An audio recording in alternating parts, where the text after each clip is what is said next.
तो दोस्तों आज मैं आपके लिए एक्सप्लेन करने वाला हूँ इसी साल आई film Godzilla X Kong the new empire को। इस फिल्म में हम एक नए साम्राज्य को देखते हैं जहाँ पर गॉडजिला और कोंग एक साथ दुनिया को बचाने के लिए लड़ते हैं। और आखिर यह किससे लड़ते हैं, चलिए जानते हैं। फिल्म की शुरुआत होती है और हमें गॉडजिला को दिखाया जाता है जिसने कि मेका गॉडजिला को हराने के बाद अर्थ के नीचे अपने नए घर होलो अर्थ में अपना एक इलाका बना लिया है, क्योंकि वह अपनी फैमिली को ढूंढ रहा होता है। उसके पीछे यहाँ पर रहने वाले बड़े बड़े टाइटन पड़े हुए थे जो कि दिखने में भेड़ियों जैसे लग रहे थे। अब कोंग उनसे बचकर भागते हुए देखता है कि आगे का रास्ता खत्म हो गया है, लेकिन ये टाइटन ये नहीं जानते थे कि कोंग ने यहाँ अपना जाल बिछा रखा है। जैसे ही एक टाइटन कोंग पर झपट है, वो कोंग के बनाए हुए जाल में फंस जाता है और इसके बाद ये सभी टाइटन एक के बाद एक सभी पत्थरों में दब जाते हैं। लेकिन कुछ अभी भी जिंदा थे जो कि कोंग की तरफ बढ़ रहे थे, लेकिन तभी गुस्से में कोंग एक टाइटन को उठाकर उसे बीच से फाड़ देता है और यह देखकर वो टाइटन डर के मारे यहाँ से भाग जाते हैं। इसके बाद जब कोंग अपनी गुफा में आता है तो उसे किसी ऐप के चिल्लाने की आवाज सुनाई देती है। अब क्योंकि कोंग अपनी स्पीशीज का इकलौता टाइटन था, उसे लगता है कि शायद उसकी फैमिली में कोई और भी जिंदा है, इसलिए उस आवाज का पीछा करने लगता है। लेकिन वो देखता है कि वो एक ही आवाज एक बड़ा सा मेंढक निकाल रहा था, जिसे देखकर वो उदास होकर और अपने दांत के दर्द की वजह से वहीं पर बैठ जाता है। धरती पर हम एलिन को देखते हैं जो कि होलो वर्थ के साथ साथ मोनार्क के भी सभी टाइटस का ध्यान रख रही होती है। और वहीं धरती पर गॉडजिला मानवता और दूसरे विशाल टाइटन के बीच एक क्रम बनाकर रखे हुए था। गॉडजिला रोम में एक साइला नाम के टाइटन को हराने के बाद अपने कोलोजियम में जाकर आराम करने लगता है। होलो अर्थ के ही अंदर मौजूद एक मोनार्क इंस्पेक्शन चौकी को एक बड़ा सा सिग्नल मिलता है, इसलिए एक एम्प्लॉय वो सिग्नल जाकर डॉक्टर एलिन को दिखाती है। वहीं हम दूसरी तरफ स्कूल में जिया को देखते हैं जो कि ईवी जनजाति की एक आखिरी सदस्य बची थी, जिसे कि डॉक्टर एलिन ने गोद लिया हुआ था। यहाँ पर जिया को कुछ विजन्स आने लगते हैं, वो उन्हें पेपर पर ड्रॉ करती है और टीचर जाकर उन्हें डॉक्टर एलिन को दिखाती है, क्योंकि जिया को वैसे ही और उसी जगह के विजन आ रहे थे जहां से उन्हें सिग्नल मिला था। ये विजन जिया को एक बार फिर से आता है, इसलिए वो डॉक्टर एलिन से कहती है कि मुझे कोंग से बात करनी है, क्योंकि जिया ही वो थी जो कि कोंग को कंट्रोल कर सकती थी। इसके बाद डॉक्टर जो अपने दोस्त ब्रायन से मिलती है जो कि सिग्नल को डिकोड करने में माहिर था। वो ब्रायन से उस आए हुए सिग्नल के बारे में पूछती है, जिस पर ब्रायन कहता है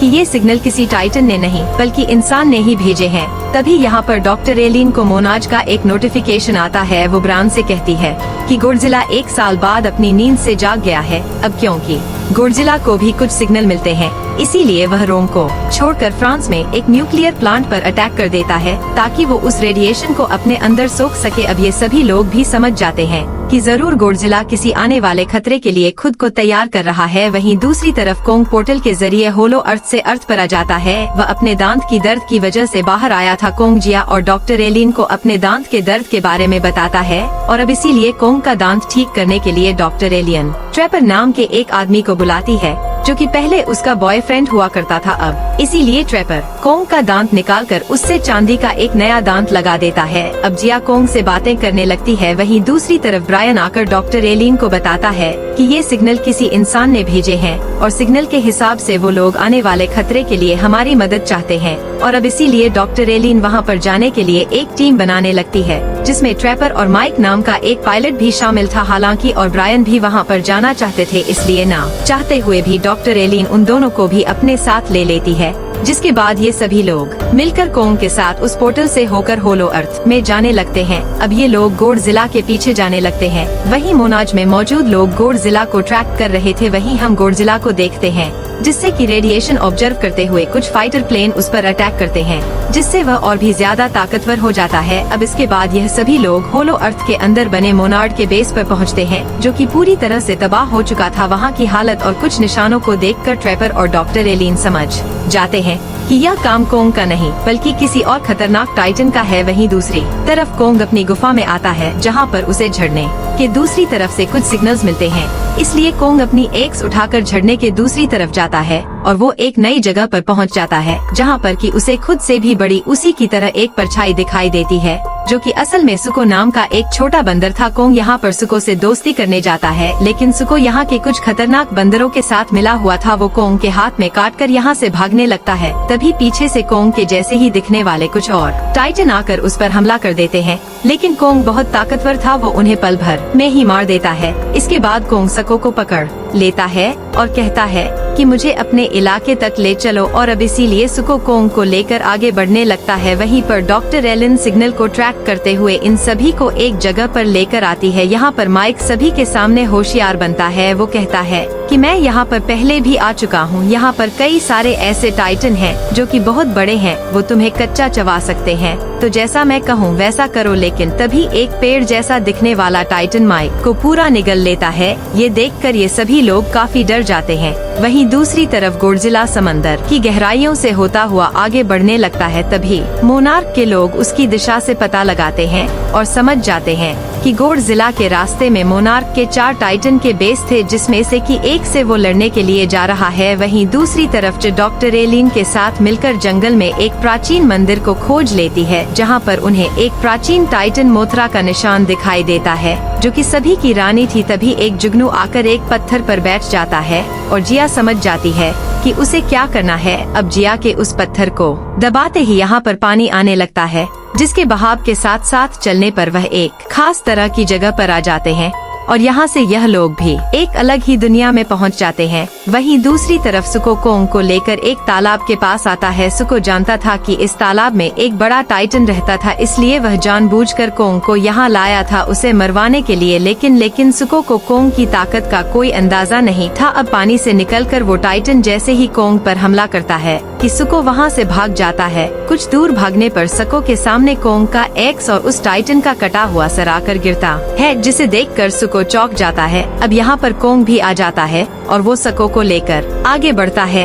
अब एक जगह पर आकर ये दोनों उस मरे हुए टाइटन का मांस खाते हैं। वहीं दूसरी तरफ गोडजिला एक टिम नाम के टाइटन पर अटैक कर देता है। वो उस टाइटन उस ड्रैगन को हराकर उसकी सारी पावर को अपने अंदर इस कर लेता है। वहीं दूसरी तरफ यह सभी लोग जंगल में आगे बढ़ रहे थे कि तभी कुछ आदिवासी लोग इन्हें पकड़ लेते हैं, लेकिन उनमें से एक लेडी जिया को पहचान लेती है, जिसके बाद इन सभी को एक प्राचीन टेम्पल में लाया जाता है, जहाँ पर कि इनकी मुखिया आयवा जिया का हाथ पकड़कर टेलीपैथी के जरिए उसका दिमाग पढ़ लेती है, जिससे वो समझ जाती है कि इन लोगों से इन्हें कोई भी खतरा नहीं है। दरअसल जिया और ये आदिवासी एक ही कबीले के थे। वहीं दूसरी तरफ काफी लंबा सफर तय करके सुको और कोंग एक जगह पर पहुंच जाते हैं, और यह सीन इस मूवी का सबसे बड़ा बढ़िया सीन था, क्योंकि यहाँ पर एक मेगा टाइटन का स्केलेटन होता है, जिसके सामने कोंग एक चींटी की तरह दिख रहा था, यानी कि जिसका भी स्केलेटन है। आखिर वो टाइटन कितना बड़ा होगा और इसे किसने मारा होगा। खैर अब सुको और कोंग उस स्केलेटन से होकर उस ज्वालामुखी को पार करते हैं, और वहीं दूसरी तरफ डॉक्टर एलिन के साथ सभी लोग एक गुफा में आ जाते हैं, जहां पर डॉक्टर एलिन को इस टाइप की मुखिया बताती है कि कोंग के जैसा एक और टाइटन है, जिसने कि बाकी सारे टाइटन्स को अपना गुलाम बनाकर रखा है। वो धरती पर कब्जा करना चाहता था और एक दिन जब उसने ऐसा करने की कोशिश की तो गोडजिला ने उसे हराकर यहीं पर कैद कर दिया, लेकिन वह अभी भी जिंदा है और अभी भी धरती पर जाना चाहता है। वहीं दूसरी तरफ सुको कोंग को उस जगह पर ले आता है जहां पर कि स्कार किंग का राज था। तभी कोंग यहां पर एक बंदर को देखता है जो कि एक बूढ़े बंदर को मार रहा था, इसलिए कोंग उस बंदर को मारकर उस बूढ़े बंदर को बचा लेता है, क्योंकि यहाँ पर ये सभी बंदरों को गुलाम बनाकर अपना काम कराते थे। अब उन्हीं की जगह पर आकर उन्हें मारता हुआ देखकर कोंग को सभी बंदर हैरानी से देखने लगते हैं। तभी वहाँ पर इनका राजा स्कार किंग आता है, जिसके पास हड्डियों से बना हुआ एक बेल्ट था और यह पूरा साम्राज्य इसी का था। स्कार किंग यहाँ पर एक बंदर जो कि सुको के फादर थे उन्हें लात मारकर लावा में गिरा देता है, और यह देखकर सुको बहुत दुखी हो जाता है। अब यह देखकर कोंग को बहुत गुस्सा आता है। अब स्कार किंग भी अपना बेल्ट घुमाकर कोंग को मारता है, जिससे उसका हाथ जख्मी हो जाता है। और अब यहाँ पर कोंग और स्कार किंग के बीच एक जबरदस्त फाइट होती है। जब यहाँ पर स्कार किंग को पता लगता है कि वो कोंग से नहीं जीत सकता, तो इसीलिए वो अपनी बेल्ट पर लगे एक क्रिस्टल से एक आइस गोडजिला को कंट्रोल करता है, जो कि उसने कैद कर रखा था, और स्कार किंग अपनी बेल्ट पर लगे उस क्रिस्टल से उसे दर्द देकर उसे कंट्रोल किया करता था। और अब इसीलिए शिमो अपनी आइस पावर से कोंग को एक फ्रोजन बाइट देता है, जिससे कि कोंग का हाथ बेजान हो जाता है। अब इसीलिए सुको कोंग को भागने का वहाँ से रास्ता बताता है और अब इसीलिए कोंग शिमो से बचता हुआ उस गुफा से होकर यहाँ से भाग जाता है। वहीं दूसरी तरफ डॉक्टर एलिन को भी शिमो के बारे में पता लगता है कि वो अब तक का सबसे ज्यादा ताकतवर टाइटन है। वो यहाँ पर सभी को बताती है कि अगर कोंग का सामना स्कार किंग और श्रीमो से एक साथ हुआ तो वो उसे मार भी सकते हैं। वहीं पर एलिन को मौत टाइटन का निशान भी दिखाई देता है, जो कि सभी टाइटन की रानी थी। वहीं दूसरी तरफ हम कोंग को भागते हुए देखते हैं, जिसके पीछे स्कार किंग के साथ ही पड़े थे। कोंग उन्हें अपने बिछाए हुए ट्रैप्स में भी फंसा आता है, जिससे कई सारे बंदर मारे भी जाते हैं और जो भी बचे थे वो कोंग के बिछाए हुए जाल को देख लेते हैं। लेकिन सुको ऊपर से पत्थरों को गिराकर कोंग को उनसे बचा लेता है। अब कोंग इतना जख्मी हो चुका था कि सुको उसका सहारा बनकर उसे आगे लेकर जाता है, लेकिन इन्हें जाता हुआ एक बंदर छिपकर देख रहा था। वहीं दूसरी तरफ गोडजिला उस पिंक ड्रैगन की पावर को अपने अंदर एब्जॉर्ब कर रहा था। यहाँ पर जिया को खुद देखकर डॉक्टर एलन ट्रेवर से कहती है कि शायद जिया को यहीं पर अपने लोगों के साथ रहना चाहिए। इसके बाद हम यहाँ पर मौजूद कबीले के कुछ लोगों को देखते हैं, जो कि एक रस्सी को खींचते हैं, जिससे यहाँ पर एक पोर्टल खुल जाता है, जिसमें से सुको कोंको को लेकर अंदर आ जाता है। यह सब बाहर खड़ा हुआ वो बंदर भी देख रहा था। अब यहाँ करर जैसे ही जिया से मिलता है, वो दर्द के मारे यहाँ पर गिर जाता है, लेकिन होश में आने पर कोंग स्कार किंग के साथ हुई अपनी लड़ाई के बारे में सभी को बताता है और वहीं वो बंदर वापस जाकर स्कार किंग को उस पोर्टल के बारे में बताता है। और अब इसीलिए स्कार किंग श्रीमो को कंट्रोल करके अपनी पूरी आर्मी को लेकर उस पोर्टल की तरफ निकल पड़ता है। यह चीज गोडजिला को भी पता लग गई थी, जिसकी शक्तियाँ बहुत बढ़ गई थी। अब इसके बाद जब ट्रेप आकर कोंग को चेक करता है तो वो डॉक्टर एलिन को बताता है कि वक्त आ गया है मेरा बनाया हुआ वो प्रोस्थेटिक हैंड कोंग को लगाने का, और इसलिए ट्रैपर उस प्रोस्थेटिक हैंड को होलो अर्थ में मंगाकर उसे कोंग के हाथ पर फिट कर देता है और उसकी मदद से एनर्जी लिक्विड भी कोंग की बॉडी में डालता है। इसलिए अब कोंग खुद को पहले से भी ज्यादा तंदुरुस्त महसूस कर रहा था और अब वो स्कार किंग से लड़ने के लिए एकदम तैयार था। दूसरी तरफ शिमो स्कार किंग और उसकी पूरी आर्मी को पोर्टल की तरफ आता हुआ देखता है। वही सारी बात जाकर कोंग को बताता है और अब इसीलिए जिया कोंग से मदद मांगती है और अब इसीलिए कोंग और सुको गोडजिला से मदद लेने के लिए चले जाते हैं। और अब कोंग वहाँ के पोर्टल से होता हुआ इजिप्ट में पिरामिड के पास निकलता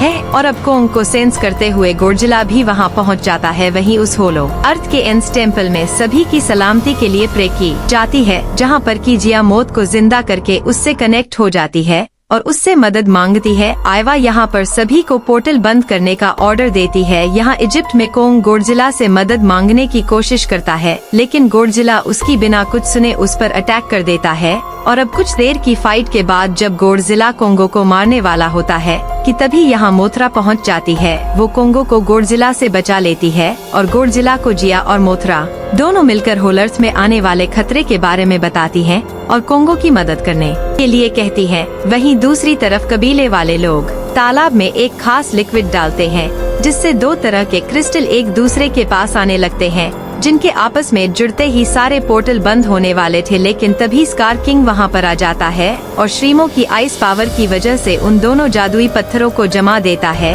जिससे ये पोर्टल कभी भी बंद ना हो। वहीं दूसरे तरफ ट्रैपर अपने शिप की मदद से बहुत सारे टाइटन को यहाँ पर ले आता है ताकि वह यहाँ से सभी को निकाल सके। जब वो सारे टाइटन स्कार की आर्मी से लड़ रहे होते हैं, तभी पोर्टल से एक बहुत तेज रोशनी के साथ गोडजिला और किंग नीचे आ जाते हैं और अब वो स्कार किंग की आर्मी की तरफ बढ़ते हैं। और अब यहाँ पर आता है इस मूवी का सबसे बढ़िया सीन, जहाँ पर ये चारों टाइटन एक दूसरे से टकराते हैं और अब यहाँ पर इन चारों टाइटन की एक जबरदस्त फाइट होती है, जहाँ पर अपने प्रोस्थेटिक आर्म की मदद से गोडजिला का किंग पर काफी भारी पड़ता है। लेकिन शिमो अपनी आई ब्रेथ से गोडजिला को जमा देता है, लेकिन यहाँ पर मोथरा गोडजिला को आजाद कर देती है। अब यहाँ पर सुको भी आकर कोंग की मदद करता है और अब यहाँ पर कोंग को अपना एक्स भी वापस मिल जाता है। लेकिन तभी यहाँ पर ग्रेविटी के खत्म होते ही ये सभी उन पोर्टल से होकर धरती पर आ जाते हैं और कोंग का एक्स वहीं होलो अर्थ में रह जाता है। वहीं दूसरी तरफ रियोडी जनरीहो में स्कार किंग श्रीमो की मदद से पूरे आसमान को उसकी आइस ब्रेथ से ढक देता है।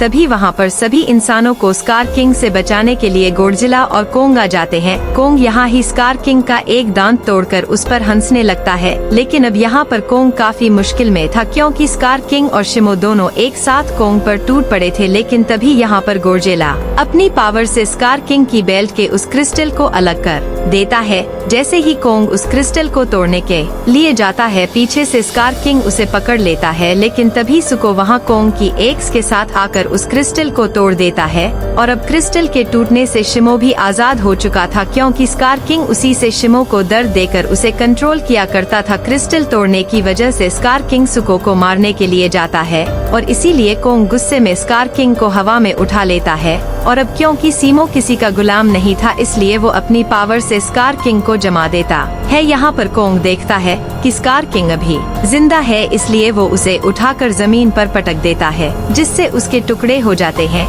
जिसके बाद गोडजिला अपनी पिंक पावर से आसमान से उस सारे बर्फ को हटा देता है। दूसरी तरफ जिया और मोथरा होल और ताकर सभी से मिलते हैं। अब यहाँ पर जिया भी आयम से अलविदा कहती है, जिस पर डॉक्टर एलिन जिया कहती है कि ये तुम्हारे लोग हैं, तुम यहाँ पर रह सकती हो क्योंकि यही उसका घर है। लेकिन जिया हमेशा डॉक्टर एलिन के साथ रहना चाहती थी, जिस पर डॉक्टर एलिन बहुत खुश होती है और जिया को गले लगा लेती है। वहीं मोथरा भी इनविजिबल पोर्टल को बंद कर देती है और गोडजिला फिर से अपने कोलोजियम में जाकर आराम करने लगता है। वहीं अब सभी बंदरों को इसका किंग के जुल्म से आजाद कराकर अब कोंग बन जाता है उन सभी का राजा। अब वो इस साम्राज्य का नया राजा था। और अब इसी के साथ यह फिल्म, यह कहानी यहाँ पर खत्म हो जाती है। वीडियो अच्छी लगी हो तो वीडियो को लाइक और चैनल को सब्सक्राइब सब करें।